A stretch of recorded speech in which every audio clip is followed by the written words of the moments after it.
తాజా 30 జాతీయ స్థాయిలో సివిల్ సర్వీసెస్ పరీక్షల్లో 3వ ర్యాంకు సాధించిన రోణంకి గోపాలకృష్ణ తెలుగు భాష అంటే అభిమానం ఉన్న వారందరికీ గొప్ప స్ఫూర్తినిచ్చారు.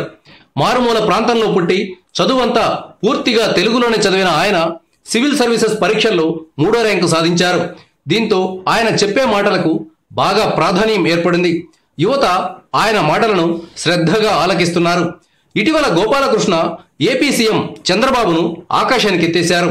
చంద్రబాబు నుంచి ఇన్స్పిరేషన్ పొంది తాను సివిల్స్లో ఇంత పెద్ద ర్యాంకు సాధించగలిగారని చెప్పారు. ఈ మాటతో జగన్ అభిమానులు గోపాలకృష్ణపై ఆగ్రహం వ్యక్తం చేశారు. ఈ పరిస్థితుల్లో గోపాలకృష్ణకు హైకోర్టు షాక్ ఇచ్చింది. ఆయన అంగవైకల్య ధృవీకరణ పత్రంపై విచారణ జరపాలని కోరుతూ హైకోర్టులో ప్రజా ప్రయోజన వ్యాజ్యం దాఖలైంది. దీనిపై విచారణ జరిపిన హైకోర్టు గోపాలకృష్ణకు నోటీసులు జారీ చేసింది. ఆయనతో పాటు కేంద్రం, రాష్ట్ర ప్రభుత్వాలు, యూపీఎస్సీ కూడా నోటీసులు పంపింది. ఈ కేసులో లేవనెత్తుతున్న ప్రశ్నలకు సమాధానం ఇవ్వాలని నోటీసుల్లో ఆదేశించింది. కేసు విచారణను 3 వారాలకు వాయిదా వేసింది.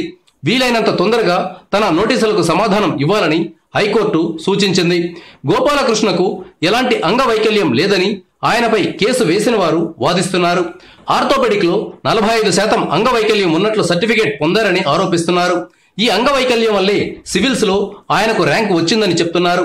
ఈ పరిస్థితుల్లో ఆయనపై సికింద్రాబాద్కు చెందిన న్యాయవాది మురళీకృష్ణ హైకోర్టులో పిల్ దాఖలు చేశారు. Thank you viewers. ఈ వీడియో మీకు నచ్చితే లైక్ బటన్ టచ్ చేయండి. తాజా 30 ఛానల్కు సబ్స్క్రైబ్ చేయండి. మీ మిత్రులకు షేర్ చేయండి.